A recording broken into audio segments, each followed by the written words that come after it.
Hello friends, welcome to a channel. ಇವತ್ತು ಹೆಂಗೂ ಒಂದಿನ ರಜಾ ಇರೋದ್ರಿಂದ ಇಲ್ಲೇ ನಿಯರ್ ಬೈ ಯಾವ್ದಾದ್ರು ಪ್ಲೇಸ್ಗೆ ಹೋಗೋಣ ಅಂತ ಅನ್ಕೊತಾ ಇದ್ವಿ. ಆಗ ನಮಗೆ ಸಡನ್ನಾಗಿ ಈ ಜಾಗ ಜ್ಞಾಪಕ ಬಂತು. ಅದಕ್ಕೆ ಈ ಜಾಗಕ್ಕೆ ಹೋಗೋಣ ಅಂತ ಅಂದ್ಕೊಂಡ್ವಿ. ಇದು ಯಾವುದಪ್ಪ ಇದು ಅಂತ ಹೇಳಿದ್ರೆ ನಮ್ಮ ಬ್ಯಾಂಗ್ಳೂರಿಂದ ಅಪ್ರಾಕ್ಸಿಮೇಟ್ ಆಗಿ 120 ಕಿಲೋಮೀಟರ್ ಡಿಸ್ಟೆನ್ಸಲ್ಲಿದೆ. ನೀವೇನಾದ್ರು ಓನ್ ವೆಹಿಕಲ್ಸಲ್ಲಿ ಹೋಗ್ತೀರಾ ಅಂತ ಹೇಳಿದ್ರೆ ನಿಮ್ಗೆ 2 ರಿಂದ 2.5 ಗಂಟೆ ಒಳಗಡೆ ಇಲ್ಲಿ ರೀಚ್ ಆಗ್ಬೋದು. ನೀವು ಒನ್ ಡೇ ರಜಾ ಇದ್ದರೆ ಆರಾಮ್ಸೆ ಇಲ್ಲಿ ಹೋಗ್ಬಿಟ್ಟು ಬರ್ಬೋದು. ಇದೊಂದು ಹಿಸ್ಟಾರಿಕಲ್ ಜಾಗ, ಮತ್ತು ಇಲ್ಲಿ ಹಿಸ್ಟಾರಿಕಲ್ ಜಾಗ ಜೊತೆಗೆ ಇದೊಂದು ಒಳ್ಳೆ ಟೂರಿಸ್ಟ್ ಸ್ಪಾಟ್ ಕೂಡ.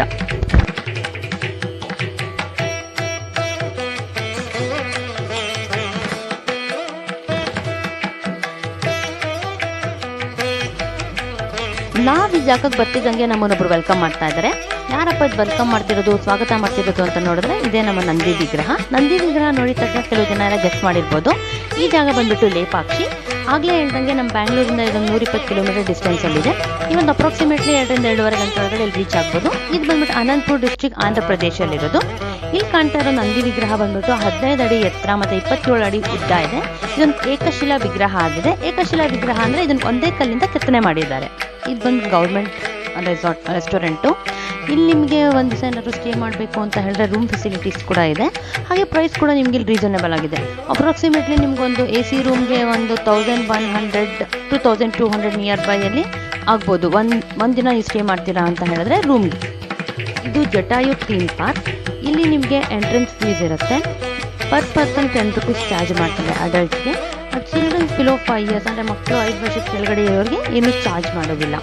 ನೀವು ಗೊತ್ತಿರೋ ಹಾಗೆ ಇಲ್ಲಿ ರಾಮಾಯಣದಲ್ಲಿ ಜಟಾಯು ಪಕ್ಷಿ ಇದೆಯಲ್ಲ, ಅದು ಮೋಕ್ಷ ಪಡೆದ ಜಾಗ ಇದು.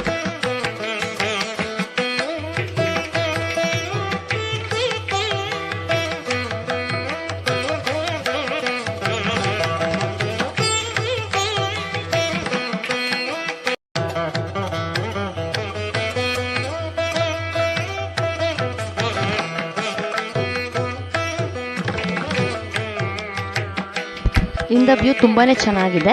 ಹಾಗೆ ಸುತ್ತಮುತ್ತ ಬರೀ ಊರು ಕಾಣಿಸ್ತಾ ಇದೆ. ಹಾಗೆ ಅಲ್ಲಿ ನಮಗೆ ದೇವಸ್ಥಾನ ವ್ಯೂ ಕೂಡ ಕಾಣಿಸ್ತಾ ಇದೆ.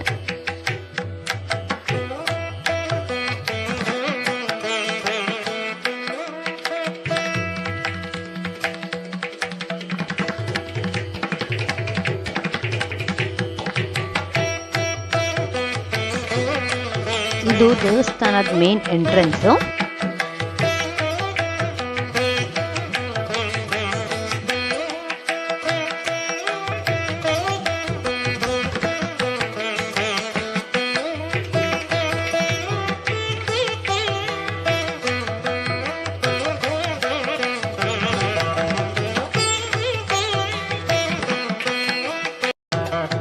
ನಿಮ್ಗೆ ಇಲ್ಲಿ ದೇವಸ್ಥಾನದ ಮುಂದಗಡೆ ಒಂದು ದೊಡ್ಡ ಅರಳಿ ಮರ ಇದೆ. ನೋಡೋಕೆ ತುಂಬ ಚೆನ್ನಾಗಿದೆ. ಮೋಸ್ಟ್ಲಿ ತುಂಬ ಹಳೆ ಮರ ಅಂತ ಕಾಣುತ್ತೆ.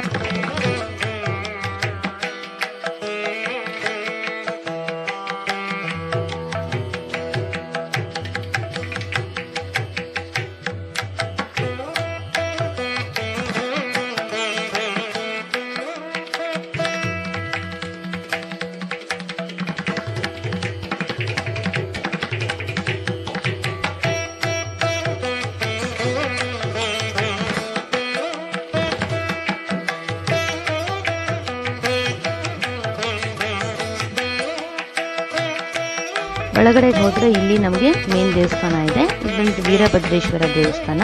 ಸ್ಕಂದ ಪುರಾಣದ ಪ್ರಕಾರ ಈ ದೇವಸ್ಥಾನವು ದಿವ್ಯ ಕ್ಷೇತ್ರಗಳಲ್ಲಿ ಒಂದಾಗಿದೆ. ಇದು ವೀರಭದ್ರೇಶ್ವರ ಅಂತ ಹೇಳಿದ್ರೆ ನಿಮಗೆಲ್ಲ ಗೊತ್ತಿರೋ ಹಾಗೆ ಇದು ಈಶ್ವರನ ದೇವಸ್ಥಾನ. ಇದು ಶಿವನ ಪ್ರಮುಖ ಯಾತ್ರಾ ಸ್ಥಳವಾಗಿದೆ. ಇಲ್ಲಿ ಎದುರುಗಡೆ ಕಾಣಿಸ್ತಾ ಇರೋದೇ ವೀರಭದ್ರ ಸ್ವಾಮಿ. ನಮ್ಗೆ ಒಳಗಡೆ ಕ್ಯಾಮ್ರಾಸ್ ಎಲ್ಲ ಅಲೋ ಇಲ್ಲ. ಇಲ್ಲಿಂದಾನೆ ಕ್ಯಾಪ್ಚರ್ ಮಾಡೋದಕ್ಕೆ ಟ್ರೈ ಮಾಡಿದ್ದೀವಿ.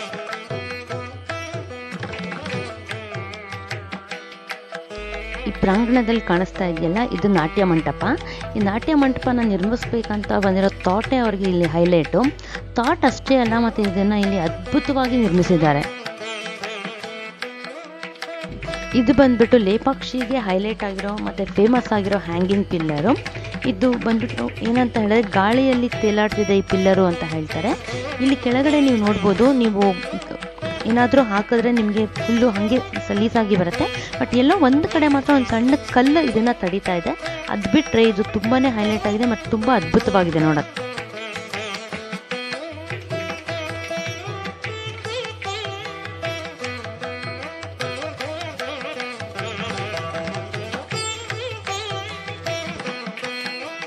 ಈ ಸೀಲಿಂಗಲ್ಲಿ ನೀವು ರಾಮಾಯಣ ಮಹಾಭಾರತ ಕಾವ್ಯಗಳನ್ನು ಪೇಂಟ್ ಮಾಡಿರೋದನ್ನು ನೋಡ್ಬೋದು. ಇದು ನೋಡೋದಕ್ಕೆ ತುಂಬಾ ಅದ್ಭುತವಾಗಿದೆ. ಬಟ್ ತುಂಬ ಹಳೇದಾಗಿರೋದ್ರಿಂದ ಅಷ್ಟು ಕ್ಲಿಯರಾಗಿ ಕಾಣಿಸ್ತಿರ ಇರ್ಬೋದು. ಬಟ್ ನಾವಿಲ್ಲಿ ಡೈರೆಕ್ಟಾಗಿ ನೋಡಿದ್ರೆ ವಿಡಿಯೋದಕ್ಕಿಂತ ಇಲ್ಲಿ ಕ್ಲಾರಿಟಿ ತುಂಬ ಚೆನ್ನಾಗಿ ಕಾಣ್ತಾ ಇದೆ ನಮಗೆ.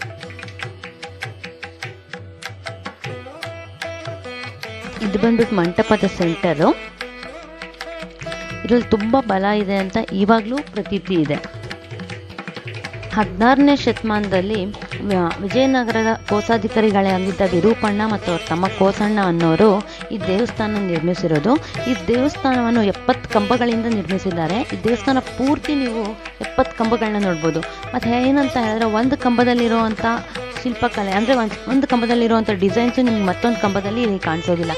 ಪ್ರತಿಯೊಂದು ಕಂಬದಲ್ಲೂ ವಿಭಿನ್ನವಾದಂಥ ಶಿಲ್ಪಕಲೆಗಳು ನೀವು ಇಲ್ಲಿ ನೋಡ್ಬೋದು. ಹಾಗೆ ಈ ಕಡೆಗೆ ಬಂದರೆ ಇಲ್ಲಿ ಇನ್ನೊಂದು ಅದ್ಭುತವನ್ನು ನೋಡ್ಬೋದು ನೀವು. ಇದೇನಂತ ಹೇಳಿದ್ರೆ ಏಕಶಿಲಾ ನಾಗಲಿಂಗ. ಇದ್ರ ಹಿಂದೆನೂ ಒಂದು ಕತೆ ಇದೆ.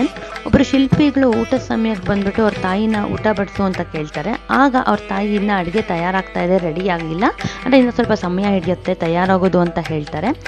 ಆ ಅಡುಗೆ ತಯಾರಾಗೋ ಸಮಯದೊಳಗಡೆ ಇದನ್ನು ಕೆತ್ತನೆ ಮಾಡಿದಾರಂತೆ ಆ ಶಿಲ್ಪಿಗಳು. ಆ ತಾಯಿ ಅಡುಗೆ ಎಲ್ಲ ತಯಾರಾಗಿ ಮತ್ತು ಮಗನ ಊಟಕ್ಕೆ ಕರೆಯೋಕ್ಕೆ ಬಂದಾಗ ಇದನ್ನು ನೋಡಿ ಫುಲ್ ಆಶ್ಚರ್ಯ ಆಗಿಬಿಡ್ತಾರೆ.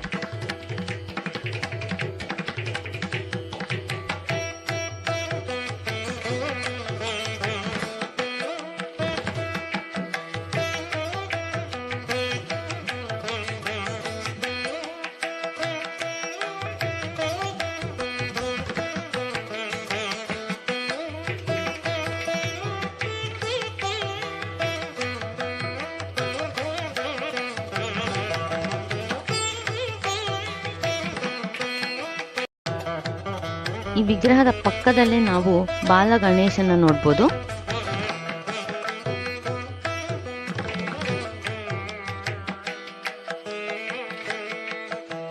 ಹಾಗೆ ಇಲ್ಲಿ ಹಿಂದೆಗಡೆ ಬಂದರೆ ನಮ್ಗೆ ಇಲ್ಲಿ ಕಾಣಿಸ್ತಾ ಇರುವಂಥ ಮಂಟಪನೇ ಕಲ್ಯಾಣ ಮಂಟಪ.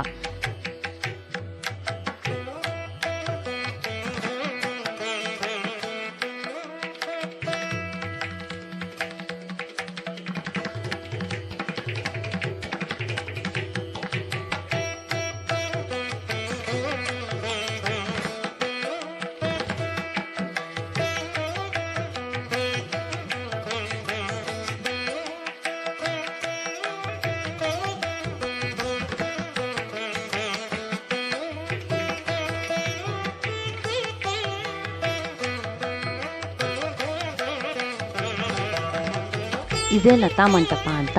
ಈ ಲತಾ ಮಂಟಪದಲ್ಲಿ ಕಾಣಿಸ್ತಾ ಇರೋ ಕಂಬಗಳಿದೆಯಲ್ಲ, ಒಂದೊಂದು ಕಂಬದಲ್ಲೂ ಒಂದೊಂದು ಡಿಸೈನ್ಗಳಿದೆ.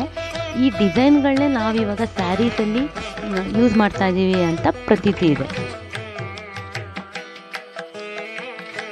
ಇಲ್ಲಿ ನಮಗೆ ಕಾಣಿಸ್ತಾ ಇರೋದೇ ಸೀತಾಮಾತೆ ಅವರ ಪಾದಗಳು. ಅಂದರೆ ಒಂದು ಪಾದ, ಇದರಲ್ಲಿ ಯಾವಾಗಲೂ ನೀರು ಇದ್ದೇ ಇರುತ್ತೆ. ಇಲ್ಲಿ ಯಾವತ್ತೂ ನೀರು ಬತ್ತೇ ಹೋಗಿಲ್ಲ ಅಂತೆ. ಈ ಪಾದಗಳ ಪಕ್ಕದಲ್ಲೇ ನಾವಿಲ್ಲಿ ಬಂದರೆ ನಮಗಿಲ್ಲಿ ಊಟದ ತಟ್ಟೆ ಶೇಪಲ್ಲಿ ಇದನ್ನು ಕೆತ್ತನೆ ಮಾಡಿದ್ದಾರೆ.